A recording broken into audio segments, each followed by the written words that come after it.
He is up there doing scientific research. He is solving problems. He is pushing the boundaries of what is possible. Pretty cool. Today is not just a moment of awe for our school. It's also a reminder, a very real and tangible way of what is possible when we reach higher. Our theme this year is Semper Altius, always higher. We couldn't have picked a better theme and a better event for this year, right? Semper Altius is about striving for excellence, not just in academics, but in character, in curiosity, in compassion, and in courage. We are challenged to lift our eyes above the ordinary, to strive for something greater, something higher in every area of our lives. And today, we get to see our motto brought to life. Astronauts are not only just scientists and engineers. They are dreamers, thinkers, and explorers. They represent what is possible when we combine discipline, passion, faith, and vision. They were once students just like you guys. They sat in classrooms, they listened to teachers, they studied math problems, they did science experiments, they wrote essays, but most importantly, they never stopped asking questions. Greatness starts with curiosity. Every question you ask, every challenge you face, every effort you make, you grow, is a step towards something incredible. So, who here thinks that someday you might want to be an astronaut? Anybody? Who here thinks that maybe someday you might want to be the ones that build the space shuttles? Anybody? Who here thinks that maybe one day you might want to build these radios that get to call all the way up to 45 Mount Everest's way? Yep, lot of math and engineering school in your future, guys. Hate to break it to you. Well, whether or not you guys dream of becoming an astronaut, a doctor, a teacher, an artist, or maybe something entirely new that doesn't even exist yet, remember that the sky is not even the limit. Your journey is meant to reach upward, outward, and onward, and there is no limit, as long as we're willing to learn, right? Saint Therese of Lisieux once said, "The world is thy ship, not thy home." Her words remind us that we are all pilgrims. We're explorers on our own way, journeying towards heaven, learning and growing along the way. So as we prepare today to connect with the International Space Station, I encourage you all to listen closely, not just to the science, but to the spirit of adventure, of exploration, of curiosity, of collaboration, innovation. And my prayer for all of you is that this event can spark some wonder, because who knows, maybe someday it's going to be one of you connecting the radios or building the ships or even orbiting the planet. Let's reach for the stars. Let's continue to aim higher.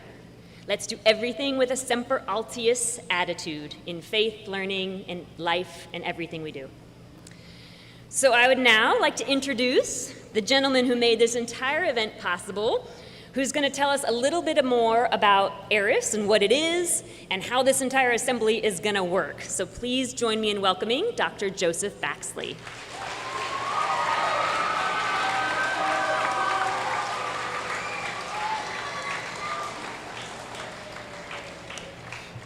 So thank you, Amy, and thank you all for being here. This has been a wonderful group effort by the school, so I couldn't have done it by myself, and I did not do it by myself. So I would like to thank a few people before we get going. So one is our teacher committee. These teachers have been meeting every week to go and make sure that the educational plan got implemented and that y'all were having a good experience building up to this program, to this assembly. So Melanie Cuvillon, Eileen Ladd, Amy Faulkner, Vicki Kirkley, Carolina Teixeira, and Inga Pearson deserve special thanks for making this possible.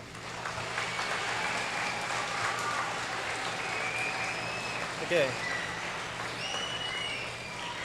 We've had wonderful students that have been a vital part of this, especially our newsletter committee and the founders of our brand new Pinecrest Amateur Radio Club that have put in a lot of work popularizing the ARISS contact and making sure that you understood something about what was going on with the science. So I'd like to thank them too.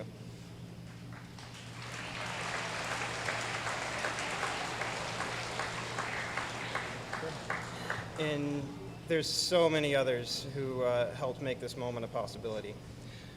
So I would like to explain briefly what ARISS is. ARISS, Amateur Radio on the International Space Station. This is a group that has been arranging educational contacts, just like the one you're about to have, where you have a radio station on board the International Space Station that they use to contact schools, just like it's about to happen today.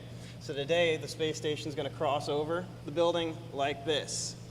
And while we're doing that, we'll be able to talk to Colonel Mike Fink for as long as he's overhead, horizon to horizon, as long as we can keep the contact going. Now, ARISS has been doing this for a while very successfully. What they want is for you to have this moment of awe and wonder and get interested in science, technology, engineering, and math. And that's a perfectly wonderful, fine thing. I love that they're doing this for us. I think one of the deeper things, I'm going to echo something that Amy said, is that ARISS is really about the triumph of the human spirit. So we have had, for as long as humans have been aware of the world around them, this fascination with the night sky. You saw Father Michael's blessing pulling from Scripture, where they're quoting the awe and wonder at the heavens.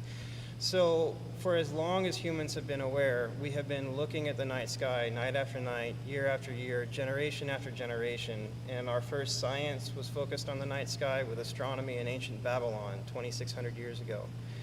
So this fascination has led us to ultimately going to the moon, ultimately putting somebody in space. So there's crews of people who live in space. That would have been wildly inconceivable to our ancestors even 100 years ago, and we've done it.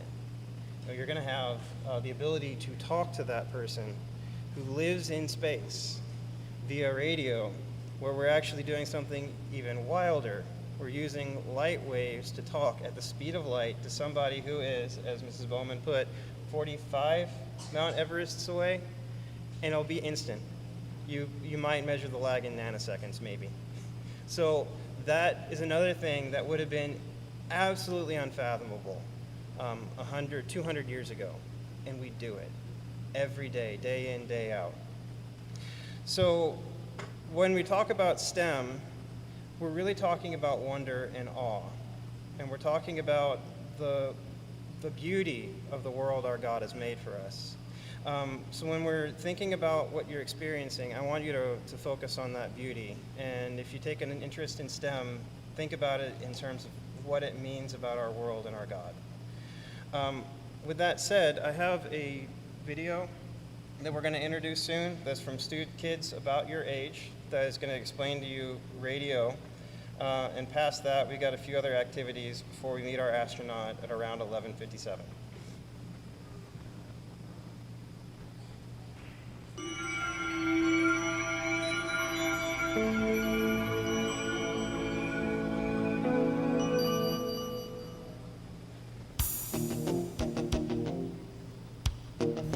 Hi, my name is Ruth. And my name is Chris. You must be pretty excited to talk directly with astronauts on the International Space Station today. While we're waiting for the space station to come over your portion of the sky, let's talk a little bit about how it's going to happen. Of course, Mission Control is in contact with astronauts all the time, using a big radio with lots of fancy equipment. However, we're going to be using something very different today. We are going to use ham or amateur radio to talk directly to the International Space Station. When most people hear the word radio, they think of a music radio station, but it's so much more than that. Radio actually refers to the unseen energy that transmits all sorts of signals using electromagnetic waves. At first, people learned how to send signals like Morse code, and then they discovered that you can send so much more, like data, computer signals, and even TV. Maybe you don't realize it, but you use radio every day. Maybe you watched the TV this morning, or you texted your friends, or maybe even you checked social media like Twitter or Instagram. Let's travel back to space for a minute. Since the beginning of the space age, humans have sent many spacecraft out into the universe. These range from the Hubble Space Telescope, orbiting the Earth daily, and the Curiosity rover exploring Mars.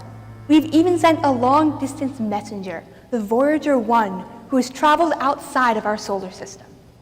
Whether it's capturing a great picture of a far-off galaxy or conducting experiments on the space station, radio has to do with all of these. And today, you're going to be using ham radio. Now you might be wondering, what exactly is ham radio? Amateur or ham radio is a service and a hobby where operators can talk to people around their neighborhoods, their cities, their country, and even around the world. Amateur radio operators require a radio license from the government. They're not that hard to get. I have one. My call sign is KM4LAO. And mine is KD8YBJ. Our call signs are a way of identifying who we are to other operators. This lets everyone know that we have the proper license to using the radios. As amateur radio operators, or hams as we are often called, we can talk with others about basically whatever we want, often science or some new radio gadget that we are interested in. Let's focus back to the space station and your contact today. Many of the astronauts and cosmonauts aboard the space station are licensed ham radio operators. That's why your operators today can contact them. The people here, as well as the astronauts, are licensed to talk to each other, and you are allowed to talk over to their radio. For our conversation today, we'll need an amateur radio station on the ground, either in this location or somewhere else around the world. We'll also need a radio in the space station. Anyone SS, anyone SS. You can hear the calls coming. This is November Alpha 1 Sierra Sierra, the International Space Station, over. On the space station, the radio transceiver is connected to an amateur radio antenna mounted on the outside. One of these antennas will be used today during our contact. For our side of the contact, we need a good-sized antenna, a signal amplifier, something to make our signal stronger, and a rotator for turning our antenna. We have to keep our antenna pointed right at the International Space Station. And remember, it's moving across the sky and fast. To aim the antenna properly, we need to track the path of the space station exactly. NASA uses complex systems to track the path of the space station and other orbiting objects. The satellite tracking program we are using works out a complicated set of mathematics to provide the orbital location of the space station moment by moment as it moves through space. This information is sent to the computer that controls the antenna rotator, which moves the antenna to follow the space station. Maybe some of you have seen or worked with robotics. That's pretty cool stuff. And just like you can program a robot where to go, what to do, and how to get there, you can also program a computer to tell an antenna how to track the space station across the sky. You know, it took a lot of planning to get this contact. Several weeks ago, the ARISS operations team had to figure out when the space station's orbit would pass over this location. Then, they had to talk with the planners at NASA's Johnson Space Center. The cruise time is pretty full, so they were able to find a time that could work for the crew members' schedules. Once they found times that would work both in space and here on the ground, the host organized this contact. And in just a few minutes, you'll be hearing and talking to the astronauts. Well, it's almost time for your contact. It will be exciting, so good luck with it.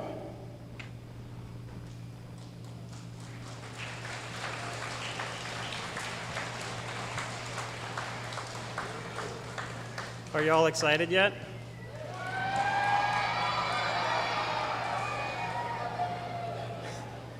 All right. I would like to introduce now the students who are going to actually be asking the question of the astronaut. There's 20 of them.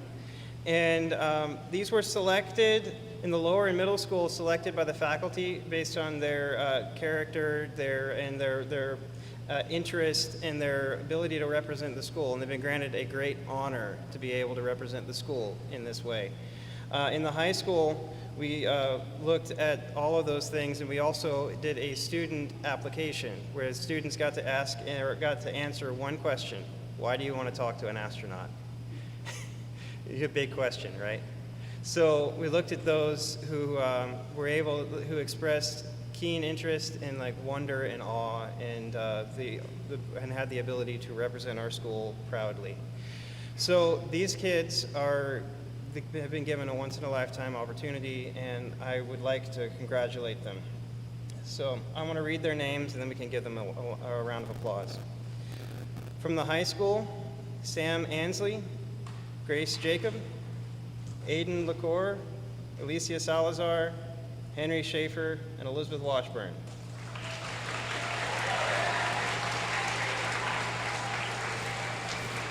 From the middle school, Anna Marie Clements, Liana Gregorian, Val Lancheros, Caden Medeiros, Jackson Neff, and Ben Snyder.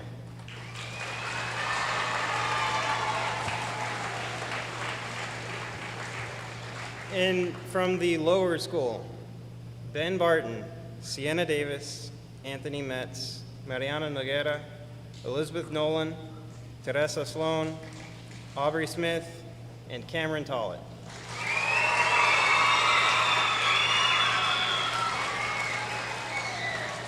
This is a day for all of us, and I want you all to be very proud of your school and for all of the effort this school has put into making this happen, and very proud of what this represents for us.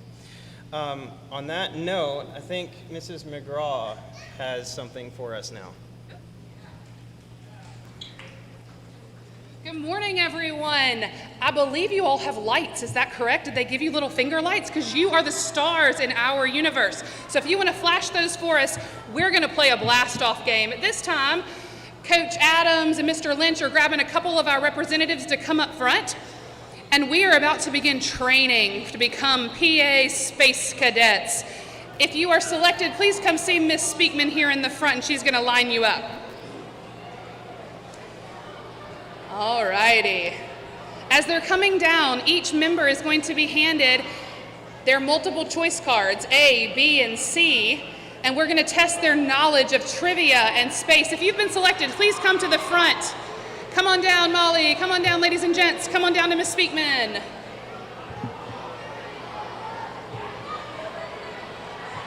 Student representatives are going to line up across the front here and face our audience of classmates, teachers, and friends.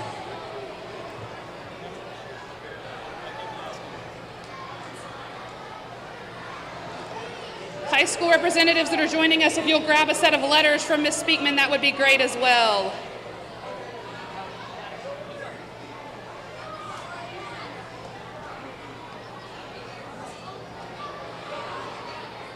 Excellent. All right, audience members, can I have your wonderful attention, please? Today, these wonderful cadets are officially at our launch pad, where they are going to be challenged with trivia questions to see who is going to make it to space. When we ask the questions, guys and gals, you will hold up A, B, or C and show the audience your answer. If your answer is correct, you remain and you move on to the next level. If it's wrong, you'll just hand your things to Miss Speakman and have a seat again, okay? All right. And our audience members, let's see your lights. You're going to give them your energy. Here we go. Question number 1. Why is space completely silent? A, it's cold. B, there's no air. Or C, it's too far from Earth. Representatives, A, it's cold. B, there's no air. Or C, it's too far from Earth. We'll see all of our answers. Hold them up high. The correct answer is B, there's no air. Sound needs air to travel through. If you all got it right, you are moving on to Mercury. Woohoo! Our next question, which planet is called the morning star? A, Mars, B, Venus, or C, Jupiter? A, Mars, B, Venus, or C, Jupiter? Oh, I hear some wonderful helpers in the audience. Hold your answers up high. Hold your answers up high. Hold your answer. The correct answer is B, Venus. If you got it wrong, you'll hand your things to Ms. Speakman and head back to your seat, and we'll remain with our next level, which we have officially arrived at Earth.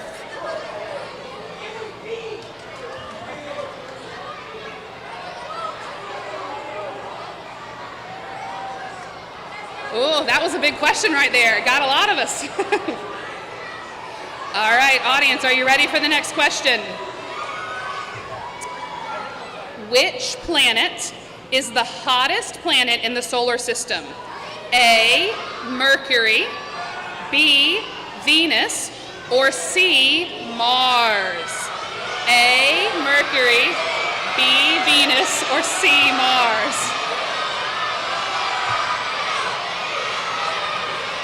Hold them up high. The correct answer is B, Venus. B. Who got B? You got a B? B. B. Oh my goodness. Let's do one more round. We'll leave these guys up here. Everybody in this round stays. All right, we've officially made it to Mars. And on Mars, our question is, how long will astronauts' footprints last on the moon? 100 years, A. B. 10,000 years, or C, 100 million years? A, 100 years, B, 10,000, or C, 100 million? And the correct answer is C, 100 million years.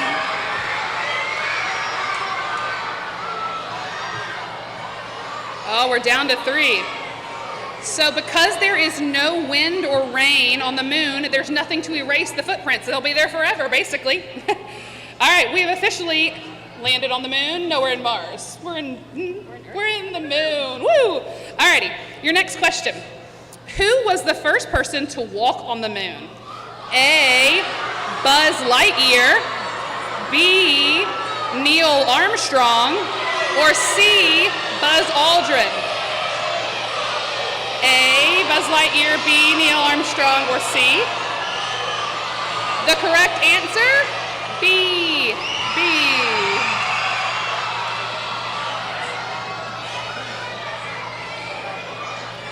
All right, we're heading to orbit. Our next question, ladies and gents. What force keeps the planets orbiting around the sun? A, rockets, B, gravity, or C, wind? A, rockets, B, gravity, C, wind. The correct answer is B. Alrighty, and our final question, we might end up with 3 space cadets from Pinecrest, and that's pretty impressive right here. The final question, what 2 animals were first sent to space by humans? A dog and a cat, B, a dog and a chimpanzee, or C, a monkey and a hamster? A, B, or C? The correct answer? B, a dog and a chimpanzee. Alrighty, so these 3 cadets are gonna win outside. We have these great little awards that we're gonna give them along with some candy. Ladies and gents, take a note of who these are and I'll make sure to get their prizes. Guys and gals, the Soviets were the first, they sent a dog to space, and the Americans sent a chimpanzee. So congratulations to our wonderful space cadets. They are officially Pinecrest astronauts.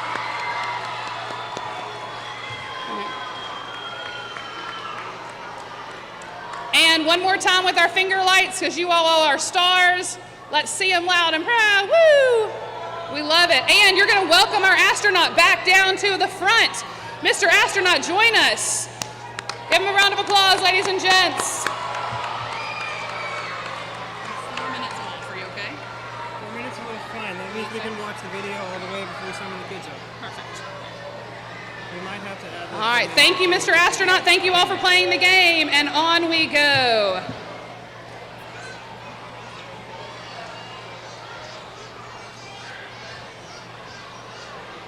Okay.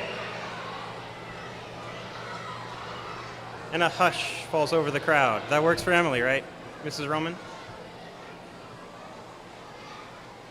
Hush.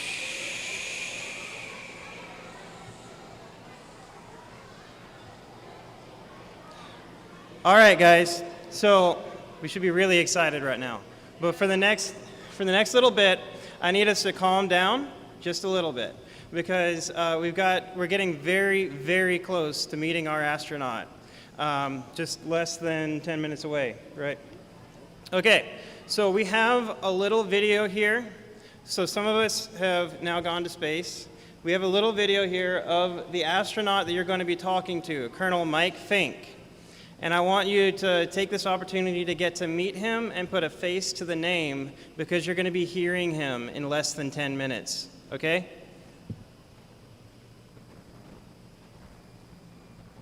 Human beings, part of our nature, part of who we are, our identity is explorers. Because every time we explore, we improve our lives and our situations. It's just natural.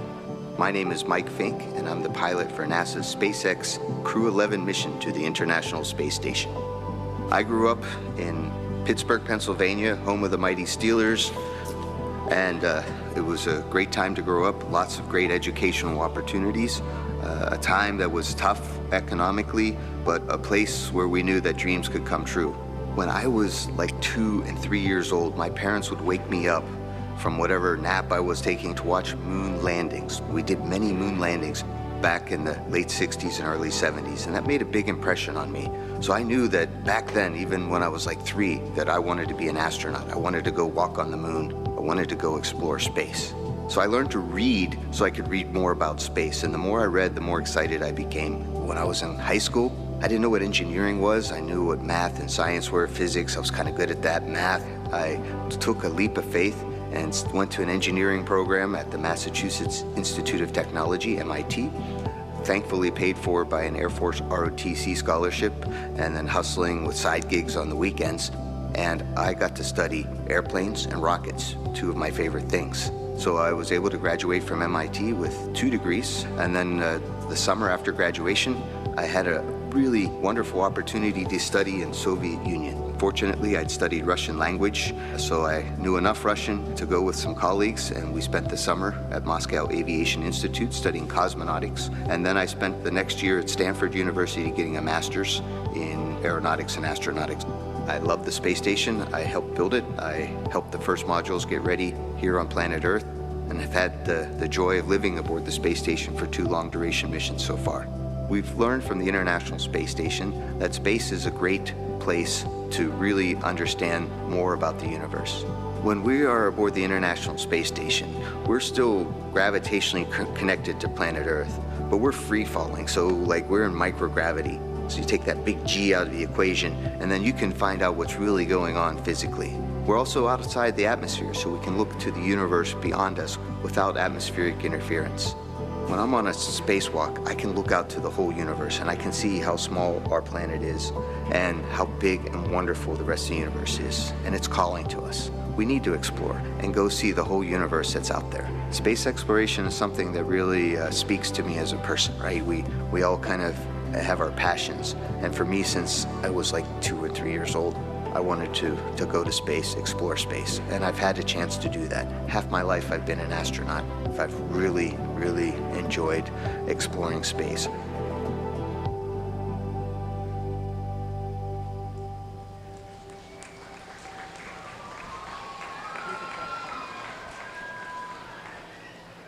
Okay, we are, how many minutes do we have?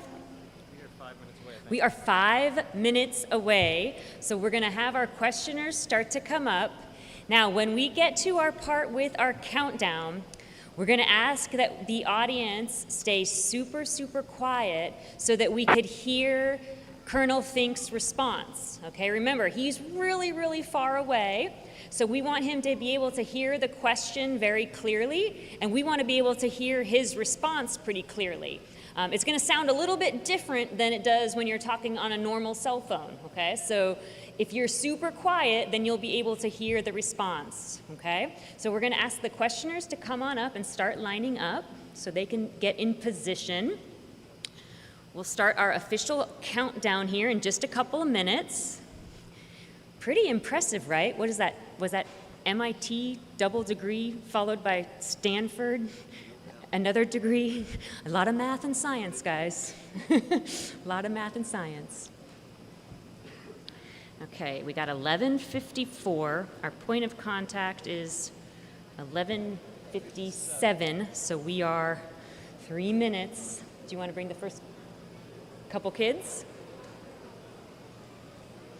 This is pretty exciting.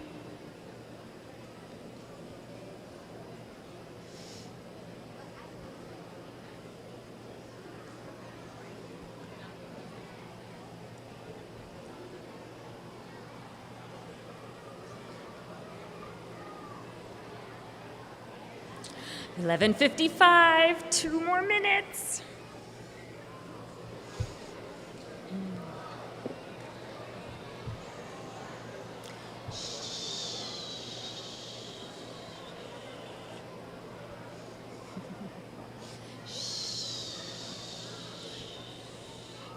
I know it's so hard, guys. It's so hard to stay super quiet. It'll be the longest 2 minutes. It's funny how you have to be super, super precise because we have to call them at just the exact moment when it hits just the right location overhead. That's how exact it has to be, right down to the second. Okay? So our friends here, and they've told us, I'll let you guys know, after the assembly is done, the folks from the amateur radio volunteers have let us know that if you want, in small groups, especially our high school who have lunch right after this, if you want to come up and take a look at some of this equipment up close, they've offered to show you and show you how it works in small groups. So that's pretty exciting. Okay, 11:56.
Sierra Sierra, this is Kilo India 4 India Tango Golf calling for a scheduled contact.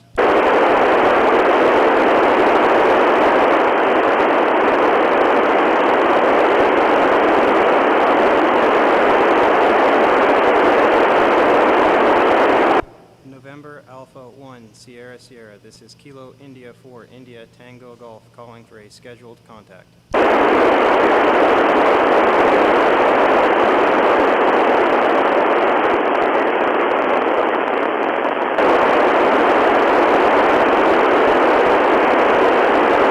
November Alpha 1 Sierra Sierra, this is Kilo India 4 India Tango Golf calling for a scheduled contact.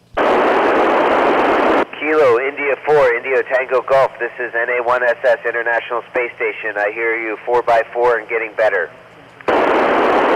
November Alpha 1 Sierra Sierra, this is Kilo India 4 India Tango Golf. Stand by for student questions. And the International Space Station, Mike speaking, ready.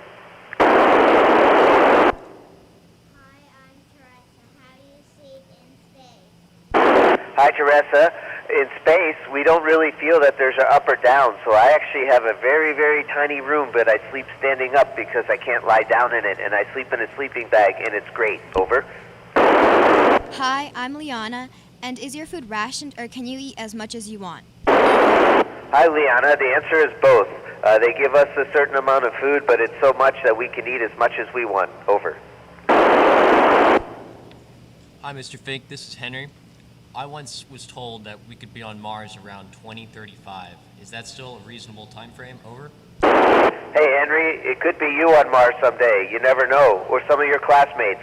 In any case, I think that's a reasonable timeline, but it's going to be very tough. So we need all the engineers and scientists we can get. Over. Hi, I'm Elizabeth. What's your favorite space food? Over. Hello, Elizabeth. I hear you loud and clear. We love tortillas. Tortillas are the best plate that you can eat up in space. So we put a lot of our food into tortillas and just eat it. It's one of my favorite space foods. Over. Hi, I'm Anna Marie. What does it feel like to be in microgravity? Over. Hey, Anna Marie. Hi from space. And yes, it's great to be in microgravity. You feel normal, except you could fly. Over.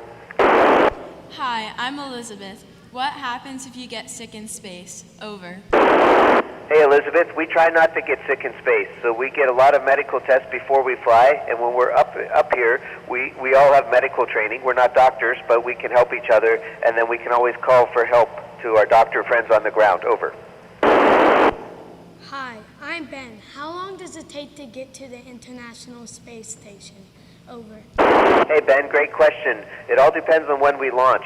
For us, on the Dragon Crew 11, we launched in 14 hours. We were docking to the space station. Over.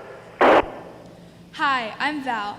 How is it living in such close proximity to coworkers? Over. Hi, Val. I come from a big family, so it seems like I'm still in a big family, but we have such a great crew that I really like working in close proximity with my crewmates. Over.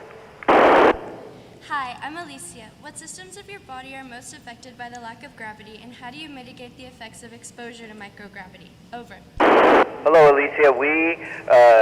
Our bones and muscles deteriorate rapidly if we don't exercise. So we mitigate it by exercising every day for about 2 hours. And that includes cardio, workouts, and weightlifting. Over. Hi, I'm Cameron. And have you ever had a scary moment in space? Hey, Cameron. Yeah, my first spacewalk was a little scary because we were running out of oxygen.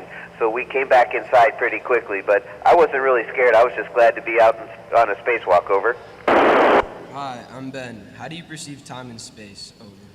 Hey, Ben. We use a standard clock, and we perceive time by just using watches. We run on Greenwich Mean Time up here, so it's a standard 24-hour clock. Over.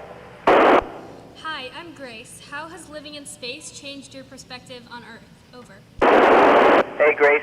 When you're up here, it really looks like everybody on the planet is not getting along sometimes for no good reasons. And I think that we're all brothers and sisters, and we should all be working together and hugging each other and go flying and exploring the universe instead of fighting downstairs. Over. Hi, my name is Mariana. Do you play games or sports in space? Over. No, we do not play so many games or sports in space. We have a lot of word games, but there isn't a lot of places to kick a ball around. Over. Hi, I'm Jack. Where did you go to college and what degree did you get? Hi, Jackson. I was very lucky. I got to go to a lot of really fine schools. One of them was MIT, another one was Stanford, and I studied aerospace engineering. Over. Hi, I'm Sam. Does stargazing lose its beauty after a while, or does it remain inspiring? Hey, Sam. I haven't got tired of it yet, and I'm almost 50 years old. But looking out the window and looking at the stars and looking at planet Earth hasn't got tiring yet. Over. Hi, I'm Anthony. Can you see other planets from the space station? Hey, Anthony, we're only 250 miles away above planet Earth, so all the planets are still the same size, except we can see them a little more clearly because we don't look through the atmosphere. Over. Hi, I'm Caden. What do you do on a day-to-day basis? Over. Hey, Caden. Good to hear you. And day to day, every day is different. One day we're doing science, next day we're fixing something, next day we're moving cargo around, next day we're moving the robot arm around. It never gets old. Over. Hi, I'm Aiden. Have you seen the Aurora Borealis from space? Can you describe it? Over. Hey, Aiden, I've seen both auroras, both the northern and southern lights, and it's a glimmering curtain of green and red. It's beautiful. I hope you get to see it someday. Over. Hi, I'm Sienna. Do you ever do a backflip when you're floating? Over. Hey, Sienna, I do a back flip and a front flip every time I can do it, especially in front of a camera. And then someday you'll have to ask me about my iron. Hi, I'm Aubrey. How do you see your family? Over. Yes, I see my family on video cons once a week. Over. November Alpha 1 Sierra Sierra. This is Kilo India 4 India Tango Golf. Thank you very much for the contact. This is Pinecrest Academy signing off. And this is the International Space Station. To all the students out there, be good, study hard, and be nice to each other, and always do your best. Over. Cheer, guys.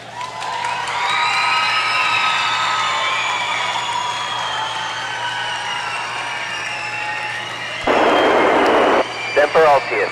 Semper Altius.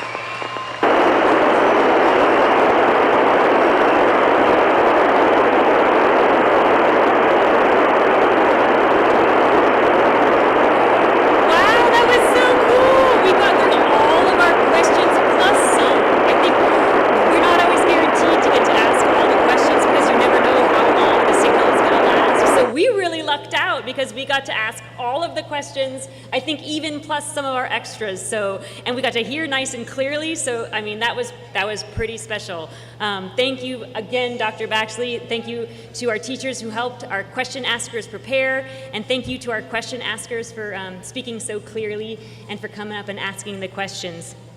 That was super fun. Okay, so as we conclude today, I just want to take a quick minute to give a couple of very important thanks to some people who made this whole day possible. Now, I've planned a lot of assemblies in my days in education, but I do have to say that this one is probably the most unique and perhaps one of the most collaborative that I have ever been a part of. So I really hope I don't forget anybody, because this has been one of the biggest team efforts out of any assembly that I have ever been a part of. First of all, once again, thank you to the members of the local press and the members of the Forsyth Chamber of Commerce. I'm so glad you were able to join our community. Everyone from Dr. O'Rourke, who made our amazing rocket, Jackie O'Neill and our Papa volunteers for turning this gym into perhaps the most incredibly decorated assembly that we've ever seen, our high school newsletter team, our lower school logo designer, our student question askers, our fine arts department for the amazing artwork. I hope you guys all get a chance to take a look at some of the artwork that's in the lobby. Our faculty committee members from all of the 3 schools who have been meeting since last spring. Believe it or not, we started planning this assembly 16 months ago. Miss McGraw and her crew for sharing the space and her talents with our fun activity. Our entire facilities team who came in over fall break to help set everything up here. Mrs. Hurd, our Director of Communications, who's been working tirelessly to prepare everything behind the scenes. Our teachers for their flexibility, their efforts to incorporate engineering-themed space lessons into their content. To Daryl Young, once again, and his team of North Fulton Amateur Radio League volunteers. They lent us their expertise, their time, and also their equipment to make this entire thing possible. We couldn't have done it without you. And of course, we need to give a really big thanks to the man who made this entire event possible for us. Please join me in thanking Dr. Baxley.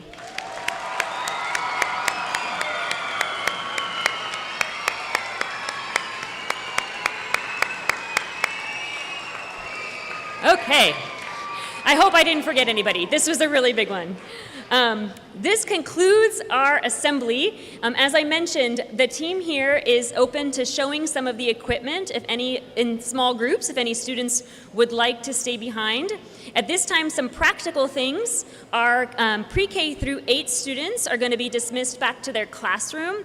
Our high school students are going to be dismissed directly to lunch. But as a reminder, high school students, after you pick up your lunch from the lunchroom, we're asking that you please not eat in the atrium or the cafeteria, that you take your lunch someplace outdoors, okay? All right, thank you everyone. Enjoy the rest of your day. God bless.